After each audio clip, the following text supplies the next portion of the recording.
Hi everybody, this is Justin with I'm Your Aid Astrology for another weekly update.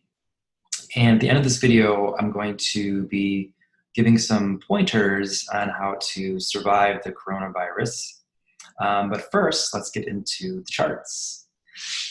Okay, so to start the week, and not really start the week, we kind of started feeling this energy a little bit over the weekend. But just for the purpose of the call, I do want to touch on it because I think it's a really important energy to harness right now.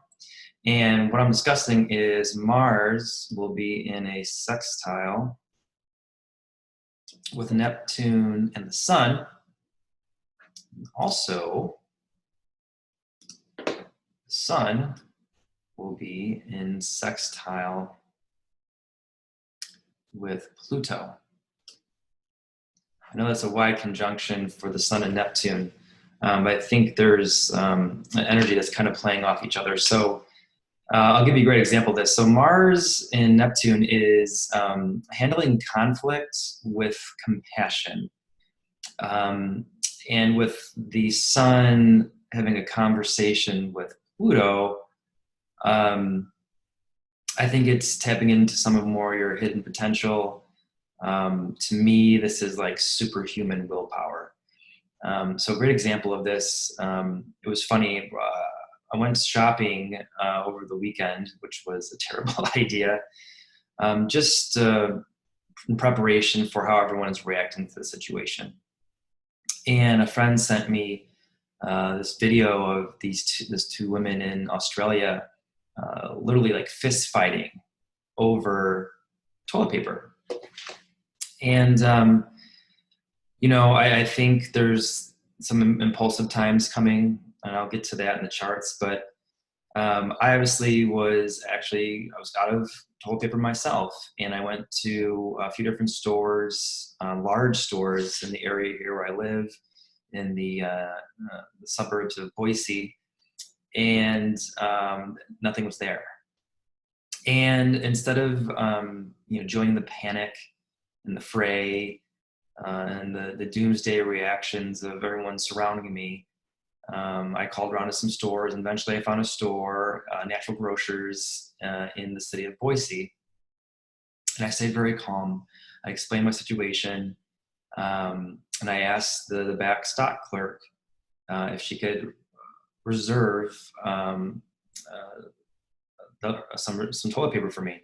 And she says, well, we don't have anything but the singles on the shelf at the time. However, I do have one last box in the back stock. When you get here, my name is XXX, and come find me and I'll be able to help you out. So I finally reach the store in the city, and I talked to the clerk, and she pulls out one last box of toilet paper for the entire store. There was a 3-pack of 24 in the box, and she gracefully and graciously handed me the box and says, here you go, thank you for being so kind. And I think what's been going on is people have been reacting in a really knee-jerk way, coming from a place of fear. When you do that, there's some underlying aggression, you act on a character. And I think what's been going on with these store attendants is they've been probably talked to very harshly, people in a lot of panic, people really aggressive with them. And I just stayed really calm, and I was really appreciative. And she gave me the entire box. And, seeing the situation of the times, I could have easily taken that whole box for myself. What I ended up doing is I took 2 packages of the 24, and I put the last pack of 24 back on the shelf. Is it a way of paying it forward? Not really. I just felt like right now we could tap into this extra force of compassion and understand that I am not the only one that needs this right now. So instead of taking it all for myself and hoarding it, I decided to, give it back, pay it ahead to someone that's just as needy as I am. So when we're talking about, Mars and Neptune in a sextile, typically any hard aspects where it's the kind of the opposite effect. But that energy is in existence. It came in over the weekend, and it's going to stay for about 4 days into the week. So I just really encourage everyone that we're all struggling as a humanity at this time, and um, I could definitely see the people in the stores with fear on their face, the attendants, the fear in their eyes. Just try to be a little extra nice to your fellow human. Um, see things from a 40,000 foot view, and just be, crack a smile. When you smile at someone, the fun thing is the person kind of has to smile back, where it's kind of awkward, right? So I know in times of great stress, I tend to be a little more quirky and fuzzy and kind of more slapstick with people. So, try that on for size. I think when you can make someone else have a bit of a better day, make sure it's just a little bit more easier. Okay. Also, while this is going on, we have, Mercury in Pisces. So,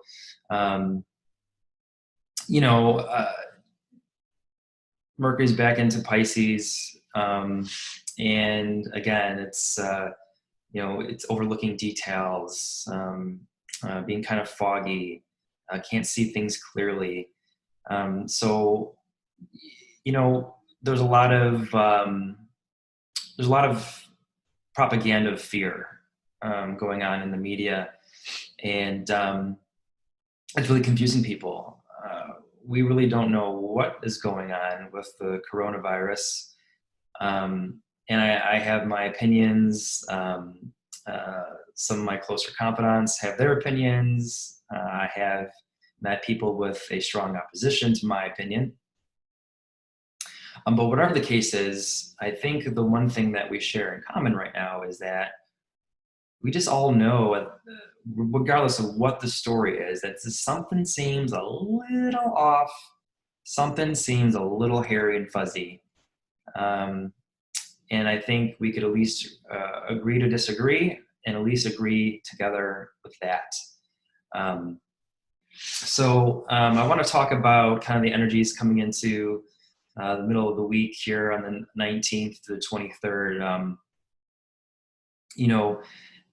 The sun is going to be moving into Aries.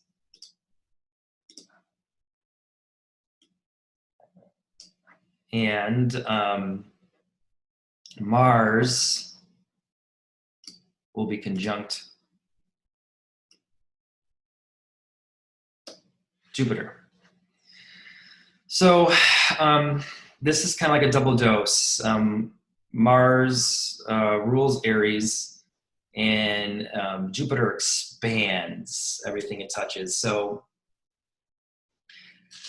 Aries also means, war, aggression, bombs, guns, explosive anger. So, with everything going on, this is probably not ideal.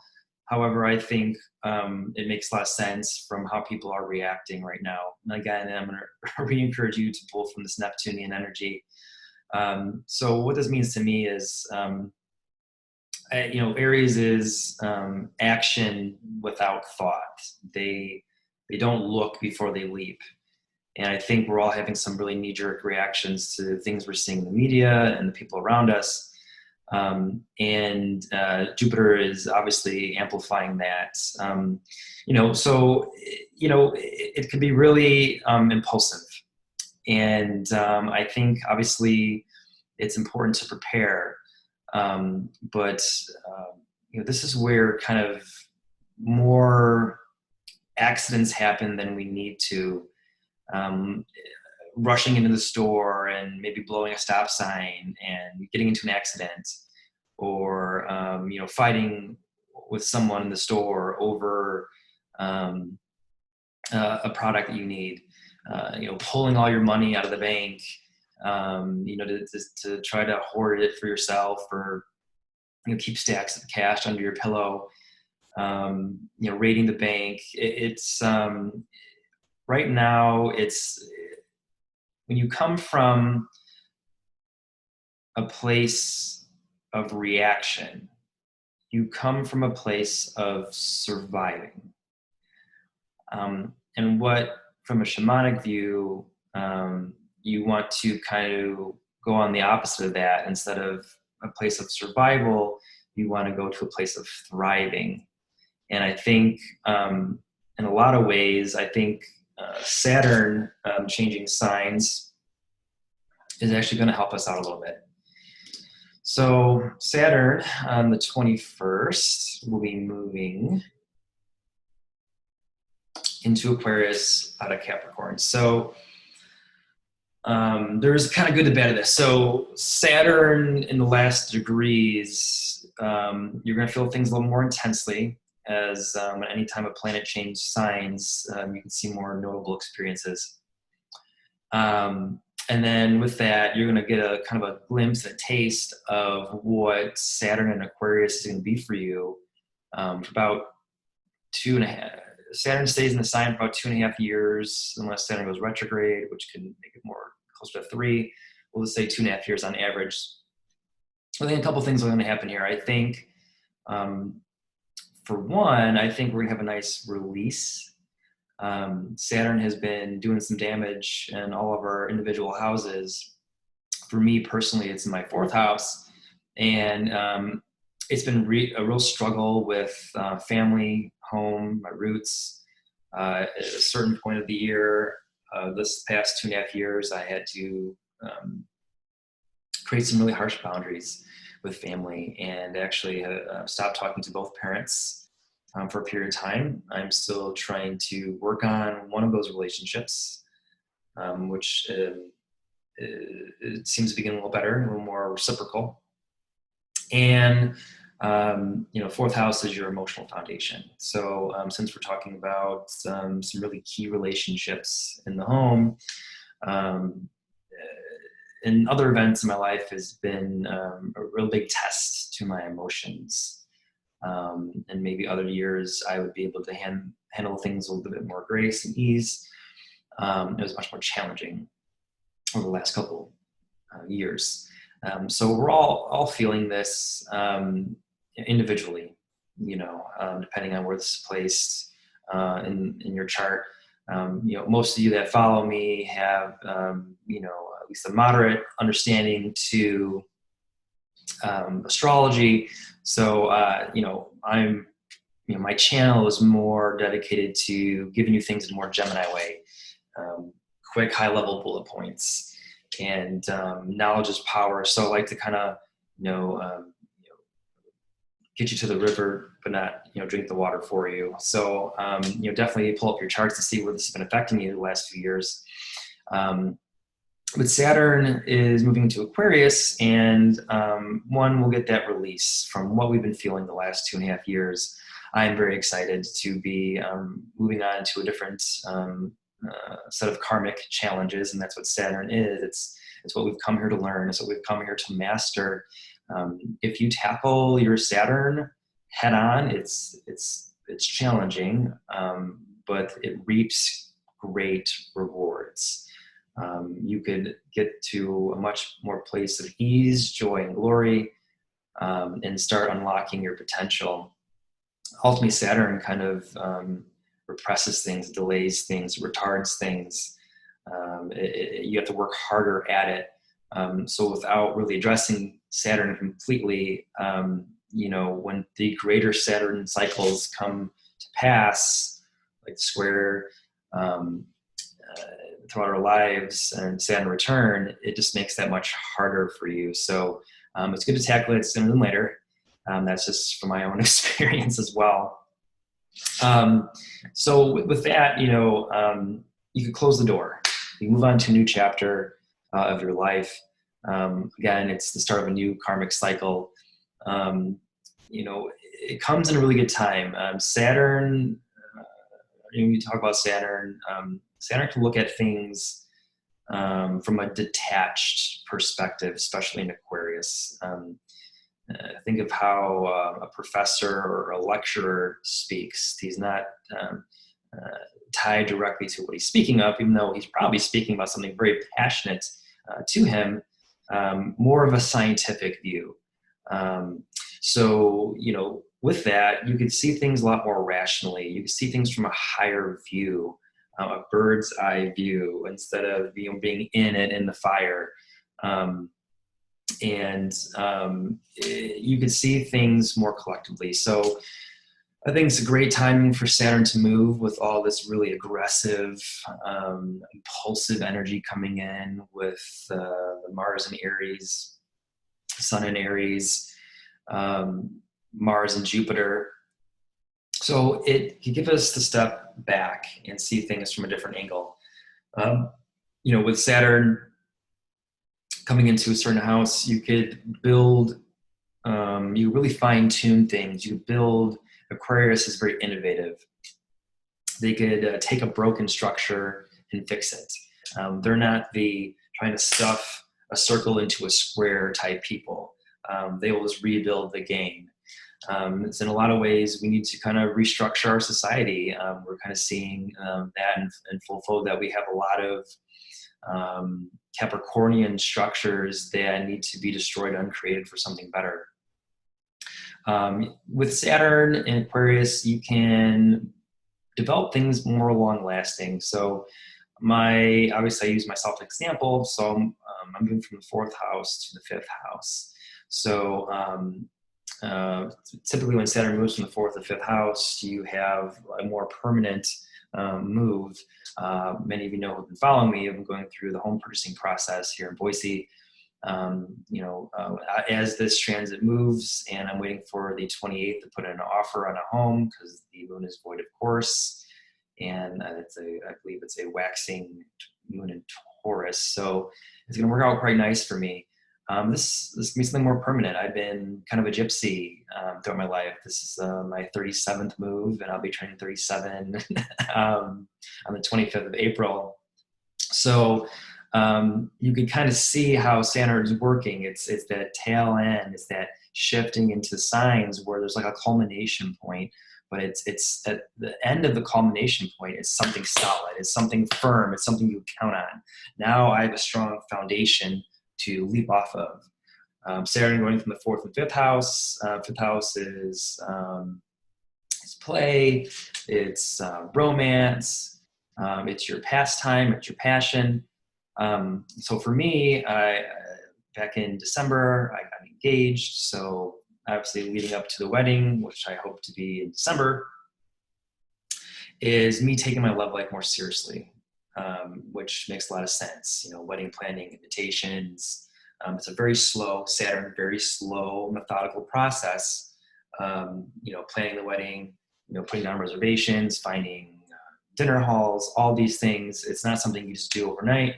It's something that we're really hard for. So taking my romantic life more seriously with my fiance, and could be a little bit of a delay in fun. I won't have a lot of time for playtime.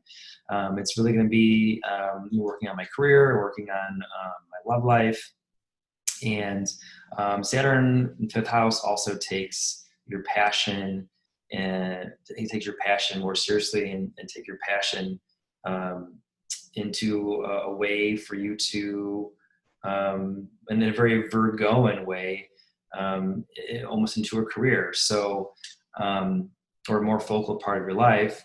Many of you know that for the last 16 years, I've been in multifamily housing. The last 5 or 6 years, I've been in marketing. So, I'm kind of shifting gears a little bit. What am I very passionate about? Astrology. And I'm trying to pull that forward with the end goal of astrology being my primary way of being, way of living, because it's something I live, breathe, and work on every day. So I'm bringing that to the forefront. If you have Saturn in your 6th house, you're taking your health more seriously, your routines. Saturn plays pretty nicely in the 6th house. You could have, the only bad part of that is you could be have some type of illness or dis-ease because of overworking. Saturn in the 7th house will be delayed romance, intimacy issues, difficulties raising children with your partner. So again, Saturn in the 2nd house could be a delay in finances, your personal income, or working with her, work really hard to achieve your money. So again, go look at your chart and see where this shift is happening for you. And now, kind of getting to more of the coronavirus talk, I wanted to not just put more fear porn out there, because there's plenty of that. I don't know how many toilet paper memes I've seen in the last 48 hours. But I want to talk about Mars and going to be conjunct Pluto on the 23rd. So I think the reason why we're seeing, this Mars is basically going to hit Jupiter, Saturn, and Pluto. Think of it like bowling pins. When you throw the bowling ball for a strike, boom, all the pins explode.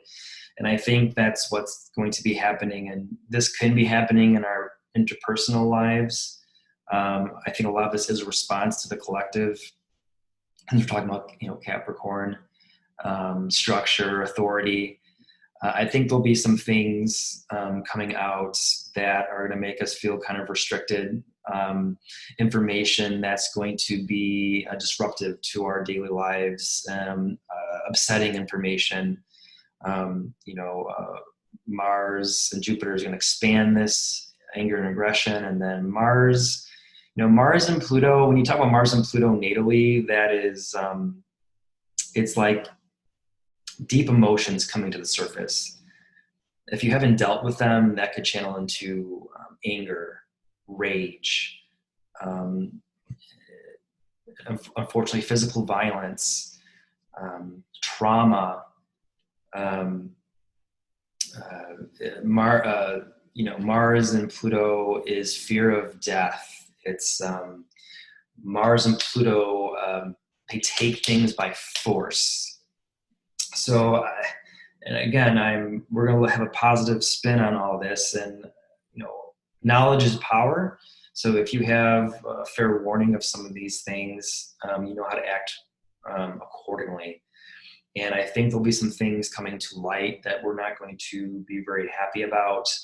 There are rumors of medical martial law, potentially, maybe forced quarantines. You might see some things in the media that are disturbing that will give you a knee-jerk impulsive reaction. So, getting back to the coronavirus and my analysis of Mars and Neptune, we really have to be compassionate right now. And I think a lot of this downtime we have, isolation, if you will, is actually a blessing. I'll tell you why. When I was going through my deeper parts of shamanic healing, and a lot of that was soul retrieval. From a shamanic view, when you go through tremendous trauma, pieces and fragments of your soul will leave and it will escape to 3 other worlds, so lower, middle, and upper. And they escape to survive. And what a shaman can do is retrieve those lost soul parts and reintegrate them with your soul being. And that's a very difficult process. It's very emotional. It takes a lot of strength. But what I found with my own personal transformation is, often transformation comes with isolation. It's difficult for people to watch you go through that. And sometimes you need to pull away all the noise, all the distractions to really get an understanding of who you really are. And I had to do that. I relocated Neptune in the 4th house. I've lived a life of isolation for the last almost 4 years now.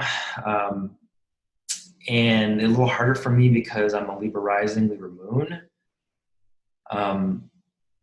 So I not only have the need to relate to people, it has, relating with others is how I learn. And going through some of the hardest times of my life without family, without my friends. I'm from Chicago. I moved to Colorado, funny enough, 3 years ago. And I recently moved out of Colorado to Idaho. Regardless, I'm pretty far from family and friends who know me the longest. So, but even though that's been sad and trying, it's helped me pull the real Justin to the surface. Because quite frankly, in Chicago, I had an identity crisis. I felt like I couldn't really be myself. I had to be a version of people that liked it the best. Very,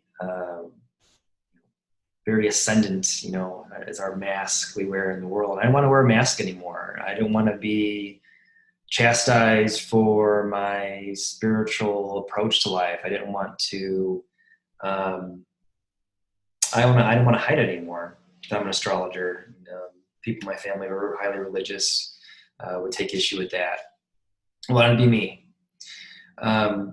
So the reason why we're seeing so much fear is when you go to a place of fear, that's how you give up your power. And I think it's a really decisive tool that's been used against us for many, many eons, not centuries and eons throughout time. It's a loss of power. And what fear also does, it lowers your immune system. So it kind of is counteractive to how we should be approaching this illness that's going out. I'm not saying that the virus itself isn't real. I think it's a flu on steroids. But going out in panic in stores, lowering your immune system, getting into contact with others is a great way to make this whole thing a lot worse. And I want to talk about, toxic thoughts. And it's a great time to remove the distractions and go inside. If you're going to watch something uplifting, watch something that is fun. I myself, my fiance have been watching a lot of Home Improvement. It's a very wholesome TV show from the late 90s. It's very nostalgic. It's great writing. It's a lot of little, one-liners and comebacks. It's very much a sense of humor that I appreciate. So I think Tim Allen's really funny. So watching maybe something of your past, watching something wholesome, stand-up comedy, nothing too crass though. I recommend Jim Gaffigan for a good, clean sense of comedy. I think the darker we go, the worse we're off at this time. Connect with your community. Right now, everyone's preaching isolation, stay away from people, wash your hands, don't touch your face, don't talk to people. Me and my fiance are still going to the gym. We're still connecting. This is a very interesting exercise. I've been talking to friends that I've kind of lost touch with, and for a period of my life, I thought we kind of were slowly separating. And by me removing all the noise that's going on, I actually found out that I actually have a lot more common with these people now than I ever had before. And it's been really eye-opening. Not to say that, that time was needed, but it's been a great way to reconnect. I remember me and my best friend, we used to talk for 2-3 hours at a time. We barely spoke. Sun's getting in my way. We've barely spoken recently, and most recently we had one of our 3-hour marathons. We typically will talk until our phones die, and it was really nice. It's something that I haven't experienced in a while. Have friends over for game night, play board games, do trivia, charades. have some extended phone calls. Make good with people. Make good with people that you haven't spoken to in a while, and maybe the last time you had a conversation it wasn't all that pleasant. It's a great time to let bygones be bygones. If I could share anything with you, when I was out in the chaos over the weekend, I actually snuck out and did it and left my fiance at home, which she was mad at me about. But I didn't want her to see the fear. I didn't want her to see what people were going through. I was so empathically attacked by the response of people. I came home and I passed out for 4 hours. And people that know me, I'm not one that takes naps.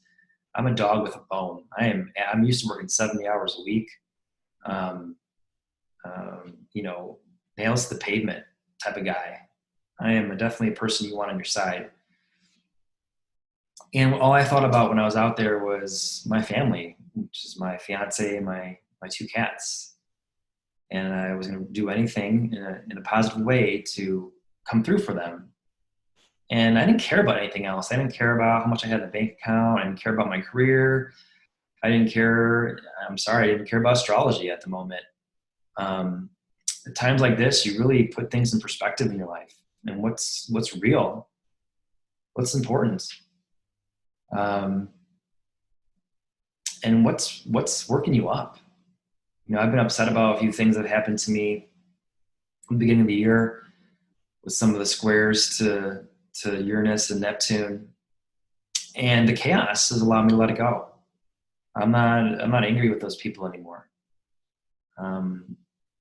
You know, when you hang on to things, you're just giving more of your power away anyways. And I know that more than anybody.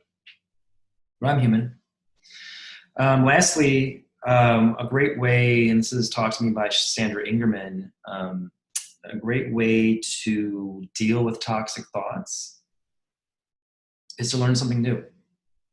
And, you know, right now for me, I've been kind of learning more advanced astrology techniques, sharpening up on my skills, re-reviewing aspects.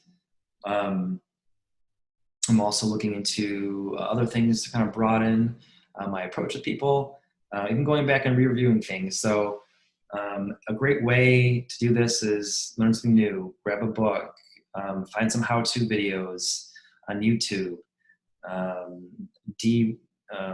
DIY projects, you know, do something in a collaborative way. Teach something to someone. You know, if you're have a passion of yours, and you know Saturn is running through your 5th house, start a YouTube channel. Start displaying your message. Trevor Bauer is a pitcher for the Cincinnati Reds. He's a Major League Baseball player, and he's doing daily updates from the inside of the MLB and how this is affecting the players. And the players are currently quarantined in Florida and Phoenix, and he's concerned about the workers of losing their jobs that are ballpark attendees, food vendors, beer vendors, which leads me to another one more thing is there's a lot less people going out doing things, going to restaurants. If you have the means, tip extra. I got my haircut the other day and I tipped 30%. If you go to get a cup of coffee, leave a couple dollars. There is things on, there are closings coming, and we were forgetting that these are people's jobs. A recession is when your neighbor loses their job. A depression is when you lose yours.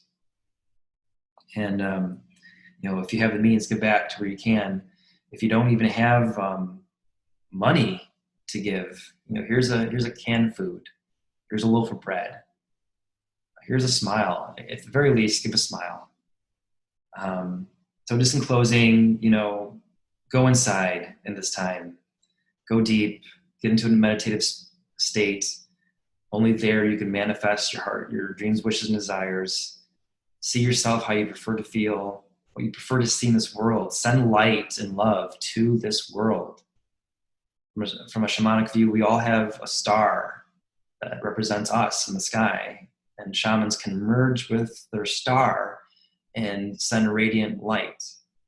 So in a meditative place, just find your star in the universe, unzip See yourself unzipping your bodysuit and this essence coming out, and merge it with your star, and just send light. Send light to the people you love, to your neighbor, to the world at large. Send light to the coronavirus. Dr. Joe Dispenza literally cured himself by mentally putting his spine together. He was I think a triathlete or something along that nature, and he got injured and he got hit by a car on a bike, and I can't remember the name of the injury, but he was told he'd never walk again, let alone bike again. And he got into a place of isolation because he couldn't move. And he systematically, in his mind, put his spine together without surgery. Not only he's walking, he's returned to his athletic state of being, and now he is a beacon for kind of, I will call it neuroscience, law of attraction type of power. And we all have this in us.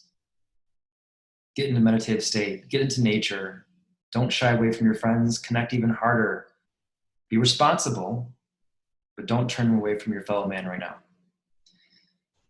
I'm Justin with I'm Your Aid Astrology. I'm not your coach. I'm not your guru. I'm not your guide. I am your aid. I'm your angel in disguise. I help you, empower you. God bless everybody.